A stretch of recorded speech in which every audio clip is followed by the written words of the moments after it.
Dating an avoidant person often feels like playing a game where the rules constantly change and you're the only one who doesn't know what they are. One day, they're intensely present and affectionate.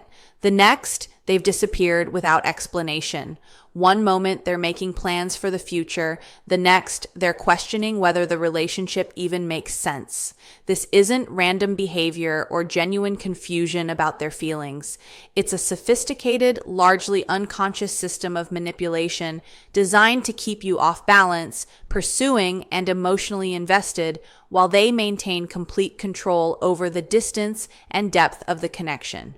The avoidant person has spent their entire life perfecting these patterns, learning exactly which behaviors keep partners hooked while preventing genuine intimacy. They've mastered the art of giving just enough to keep you hoping while withholding enough to keep you working for more. Most people respond to these patterns by trying harder, pursuing more intensely, and accepting less while hoping for better. This response is exactly what keeps the manipulation effective. The avoidant person's games only work when you participate in them, when you react predictably to their withdrawal and inconsistency, when you organize your emotional life around their patterns. But there's another way, a strategic approach that not only protects you from their manipulation, but completely dismantles its effectiveness. This approach doesn't involve playing games in return or trying to manipulate them back. It involves understanding their patterns so clearly that you can see the moves coming before they make them and responding in ways that refuse the role they've assigned you in their defensive dance. Recognize the hot-cold cycle and refuse to participate. The foundation of avoidant manipulation is the hot-cold cycle, a pattern so predictable that once you see it clearly, you'll wonder how you ever missed it. The cycle begins with the hot phase, where the avoidant person is intensely present, affectionate, and enthusiastic about the connection. They text frequently, make plans, and seem genuinely interested in you and the relationship. This intensity feels amazing after periods of distance or in the early stages of dating when you're forming attachment. You respond naturally to this warmth by opening up emotionally, investing more deeply, and allowing yourself to trust that the connection is real and stable. This opening is exactly what the avoidant person's system cannot tolerate. As soon as you respond to the hot phase by matching their intensity, by showing that you're emotionally invested and expecting the connection to continue, the avoidant person's anxiety activates. Your investment registers as pressure and a threat to their autonomy. The warmth that felt natural to them when you were still somewhat distant suddenly feels like a trap closing around them. They experience your reasonable response to their pursuit as engulfment, as excessive neediness, as demands they cannot meet. This triggers the cold phase, where they withdraw abruptly and create distance that seems to come from nowhere, given how present they were just days or hours earlier. The cold phase is characterized by reduced communication, canceled plans, emotional unavailability, and often complete disappearance without explanation.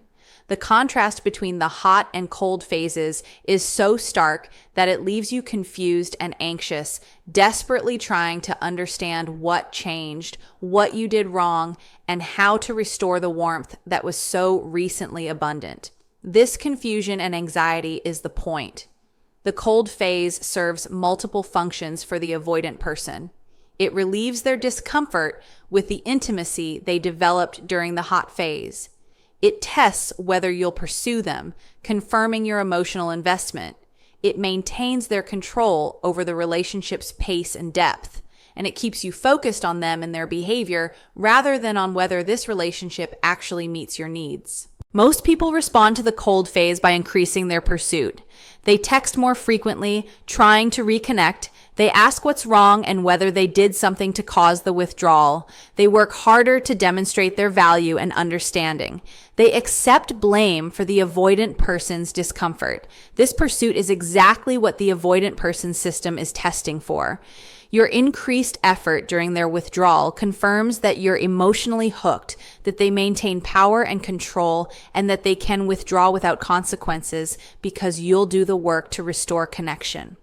This confirmation allows them to stay distant until they've regulated their anxiety about intimacy, at which point they return to the hot phase and the cycle begins again. Outsmarting this manipulation requires recognizing the pattern and refusing to participate in your assigned role. When the avoidant person enters the cold phase, instead of pursuing them, you match their distance with complete calm. You don't text them asking what's wrong. You don't try to restore the connection. You don't accept blame for their withdrawal. You simply allow the distance they've created to remain without trying to close it. This response disrupts the entire cycle because the avoidant person's pattern depends on you pursuing them during their withdrawal. Without your pursuit, the dynamic cannot function as designed. The key to refusing participation is maintaining complete emotional neutrality about their withdrawal. You don't do it to punish them or make them miss you. You do it because someone who withdraws without explanation has shown you clearly that they're not available for the consistent connection you require. You treat their cold phase as information about their capacity rather than as a problem you need to solve. This shift in perspective is crucial. The manipulation works when you interpret their withdrawal as something you caused and must fix. It fails when you interpret their withdrawal as their pattern that reveals their limitations. When you refuse to pursue during the cold phase, the avoidant person experiences something they rarely encounter: consequences for their withdrawal. Instead of you doing the work to restore connection, they must decide whether they want to restore it themselves. Instead of your anxiety and pursuit confirming their power, your calm distance suggests they might not be as important to you as they assumed. Instead of the cycle continuing predictably with your pursuit leading to their eventual return, they face the possibility that you've genuinely lost interest or moved on. This possibility triggers their anxiety in ways your pursuit never did. The avoidant person will typically test whether your distance is genuine or strategic. They might reach out casually to see if you jump at the opportunity to reconnect. They might create situations where you'll encounter each other to observe your response. They might post things designed to get your attention. All of these tests are attempts to restore the familiar dynamic where you're pursuing and they're controlling distance. Your response to these tests determines whether you've truly stopped participating or whether you're just employing a temporary strategy they can wait out. Genuine refusal to participate means responding to their tests with the same calm neutrality you maintained during their withdrawal. If they reach out casually, you respond minimally without enthusiasm or extended conversation. If you encounter them, you're polite but not particularly interested in engagement. If they post things clearly designed for your attention, you don't give them that attention. This consistency demonstrates that you're not playing games or using strategy.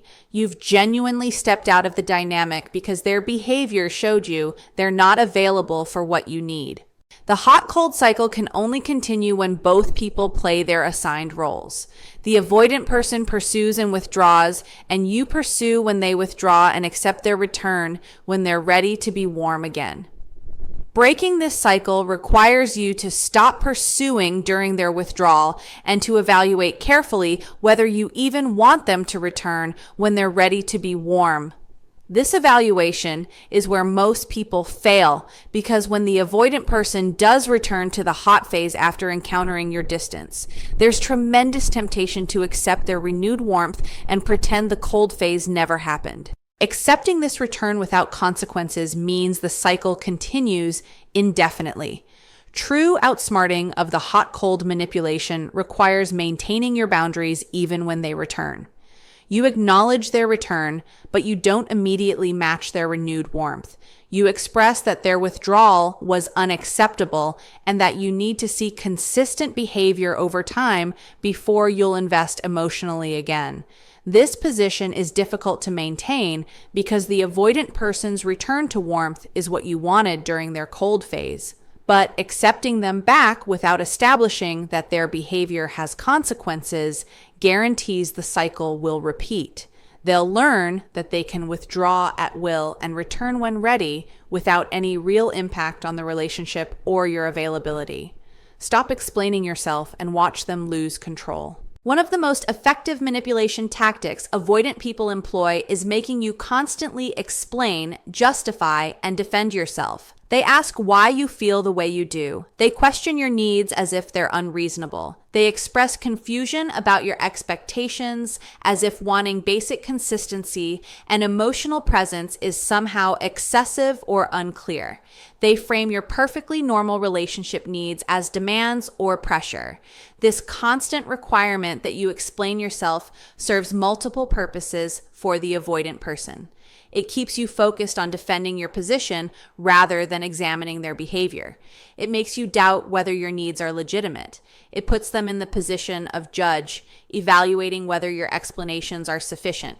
And it creates an exhausting dynamic where you're perpetually trying to make them understand rather than simply expecting them to show up. The manipulation is subtle because the requests for explanations seem reasonable on the surface. Of course, people should communicate about their needs. Of course, it's good to understand each other's perspectives. But with avoidant people, the requests for explanation are not genuine attempts at understanding. They're deflection tactics that avoid accountability while making you responsible for their comprehension and compliance. No matter how clearly you explain, no matter how reasonable your needs are, the avoidant person will find reasons why they don't quite understand or why your needs don't quite make sense to them. This pattern is evident when you notice you're explaining the same things repeatedly.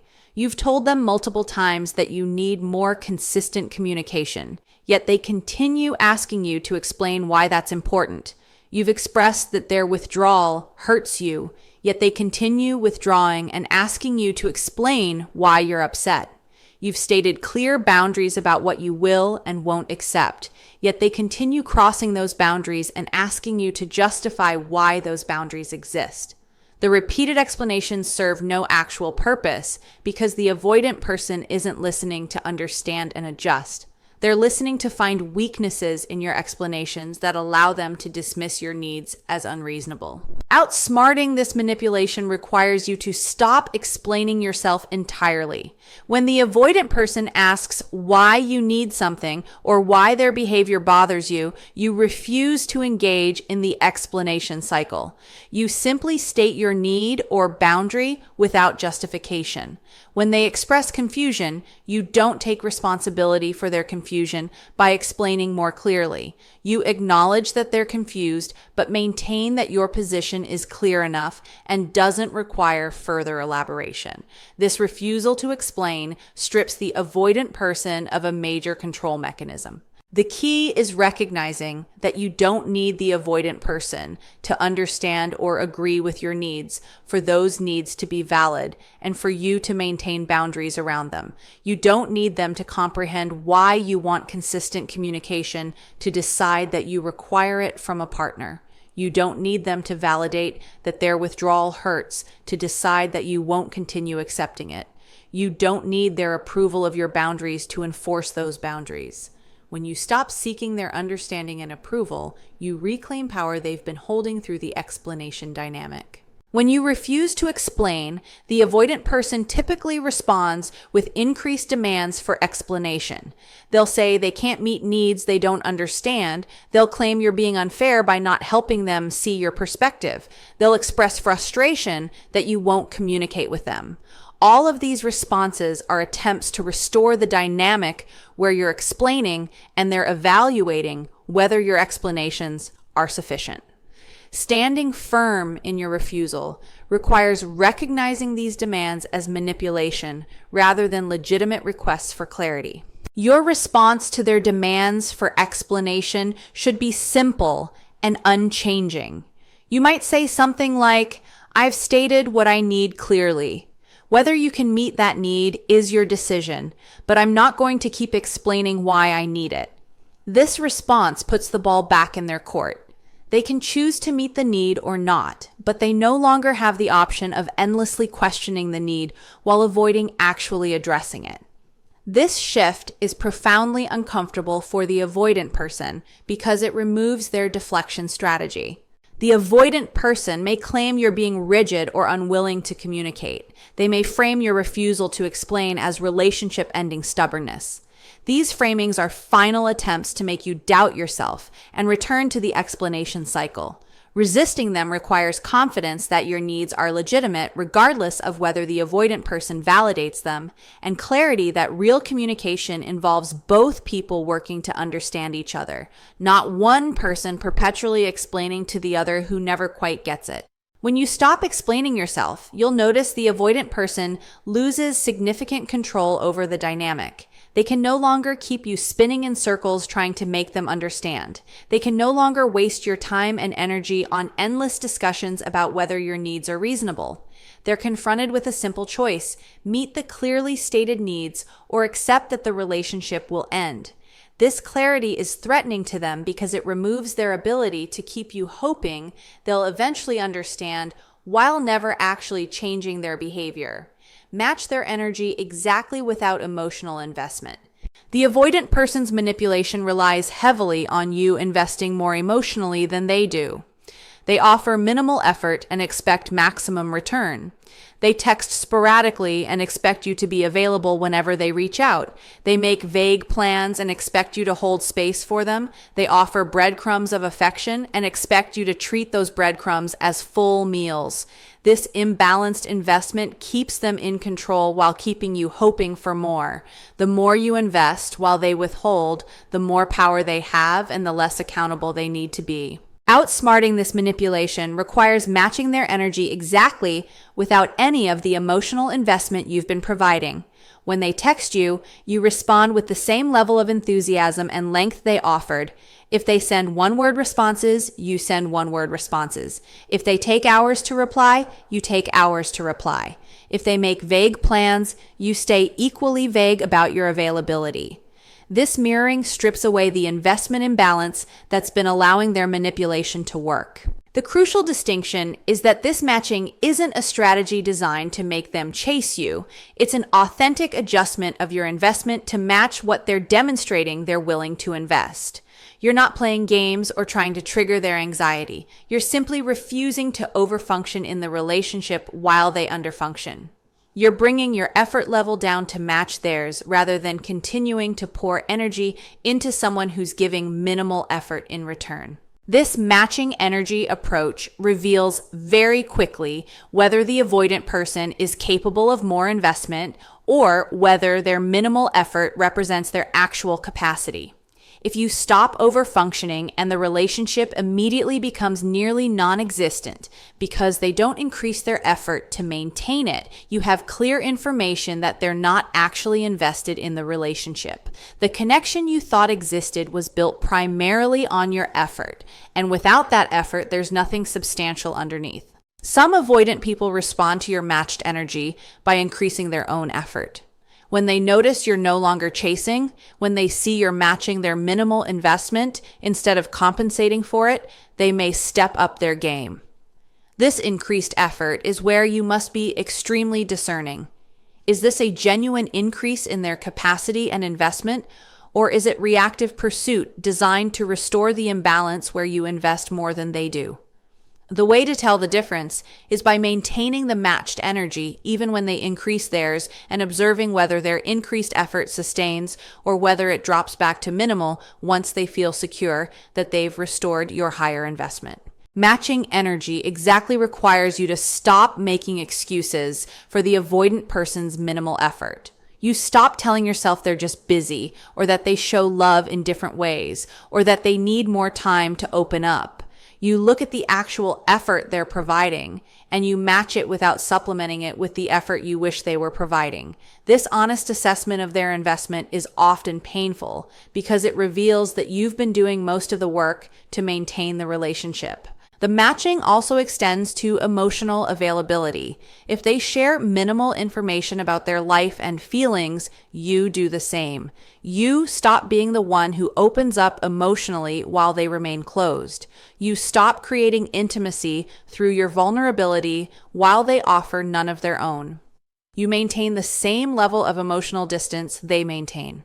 This matching of emotional availability protects you from the vulnerability imbalance where you're exposing yourself to someone who remains protected behind their walls. And When you match the avoidant person's energy without emotional investment, you'll notice your anxiety about the relationship decreases significantly. Much of your anxiety has been generated by the gap between the effort you're putting in and the effort you're receiving. You've been working hard to maintain connection with someone who's barely trying. This imbalance creates constant worry about whether they care, whether the relationship will survive, whether you're doing enough.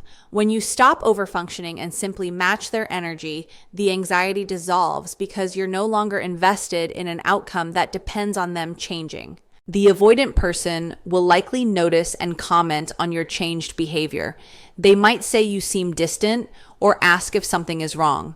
These inquiries are tests to see if you'll explain yourself and return to your previous overfunctioning pattern. Your response should be simple. You're matching the energy they've been providing. If they want more, they need to provide more. This puts appropriate responsibility on them to increase their investment if they want the relationship to deepen. Build a life they can't compete with or manipulate. The ultimate strategy for outsmarting avoidant manipulation is building a life so fulfilling and complete that the avoidant person's games become irrelevant. The manipulation works when the avoidant person is central to your happiness and sense of worth, when their attention determines your mood, when their approval confirms your value, when your social and emotional life revolves around them. They have tremendous power to manipulate you through withholding and providing these things inconsistently, but when you build a life that doesn't depend on them for fulfillment, their power evaporates. This life building involves multiple dimensions. Socially, you develop a rich network of friendships that provide connection, support, and enjoyment completely independent of the avoidant person. You stop putting your social life on hold, waiting to see if they want to spend time with you. You make plans with friends and stick to those plans, even if the avoidant person suddenly becomes available. You invest in relationships where reciprocity and consistency are normal rather than exceptional. These friendships provide the connection you've been seeking from the avoidant person, revealing that what you need is available, just not from them. Professionally or creatively, you pursue goals and projects that engage your energy and attention. You stop organizing your schedule around the avoidant person's availability. You commit to work projects, creative endeavors, skill development, or other pursuits that matter to you and demand your focus. These pursuits provide a sense of purpose and accomplishment that doesn't depend on the avoidant person's validation. They also make you genuinely busy in ways that reduce your availability to the avoidant person's sporadic attempts at connection. Emotionally, you develop internal sources of worth and validation rather than depending on the avoidant person to make you feel valuable. You work on self-awareness and self-acceptance through therapy, journaling, meditation, or other practices that help you understand yourself and your patterns. You identify the wounds that made you susceptible to avoidant manipulation in the first place, and you begin healing those wounds. As you develop a stronger sense of your own worth, independent of anyone else's treatment of you, the avoidant person's approval or disapproval loses its power over your emotional state. Romantically, you open yourself to other possibilities rather than waiting exclusively for the avoidant person to become available. This doesn't necessarily mean dating multiple people if that's not your preference, but it means refusing to put your life on hold for someone who isn't showing up consistently. You recognize that the avoidant person's behavior has shown you clearly that they're not available for the relationship you want, and you make yourself available to people who might be. This openness is the ultimate refusal to participate in the avoidant person's manipulation because it demonstrates you're not waiting around hoping they'll change. As you build this full, engaging life, something remarkable happens. You stop caring as much about the avoidant person's games. When they withdraw, you barely notice because you're engaged with your own life. When they return, you're not sitting around grateful for their attention because you've been receiving attention and connection from other sources. When they play hot and cold, the temperature changes don't affect you because you're not depending on their warmth for your well-being. The manipulation loses all its effectiveness because you're no longer emotionally dependent on the person doing the manipulating. The avoidant person will notice this shift, and it will likely trigger their pursuit. Someone who's genuinely busy and fulfilled and not waiting around for them is exactly what activates the avoidant person's anxiety about loss. They're accustomed to people organizing their lives around them, staying available despite their unavailability. When you stop doing this, when they see you thriving without them, their defensive structure cracks. They might increase their effort, pursue more actively, and demonstrate more investment than they've shown before. This is the critical juncture where most people fail. The avoidant person finally pursuing, finally showing interest, finally demonstrating investment is what you wanted for so long. The temptation to abandon your full life and return your focus to them is enormous. Resisting this temptation requires remembering that their pursuit is triggered by your unavailability, not by genuine development of capacity for intimacy. If you return your focus to them and rebuild your life around them, their anxiety will settle and they'll return to their usual patterns. The pursuit is reactive, not reflective of lasting change. The only way to determine whether the avoidant person's increased investment is genuine is by maintaining your full life and observing whether their effort sustains when you're not available to them in the ways you used to be. If they can maintain consistent effort, emotional presence, and vulnerability while you remain engaged with your own full life, they might be developing actual capacity for a healthier relationship. But if their effort drops as soon as you seem secured again, you know their pursuit was manipulation designed to restore the dynamic where you're focused on them while they remain ultimately unavailable. Building a life they can't compete with or manipulate is the ultimate protection because it makes you genuinely okay with any outcome.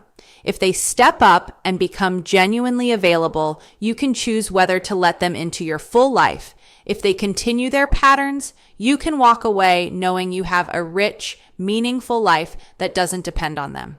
Either way, you win because you're no longer trapped in a dynamic where your happiness depends on someone who's not capable of providing what you need. The manipulation only works when you need them to change. It fails completely when you've built a life that works whether they change or not.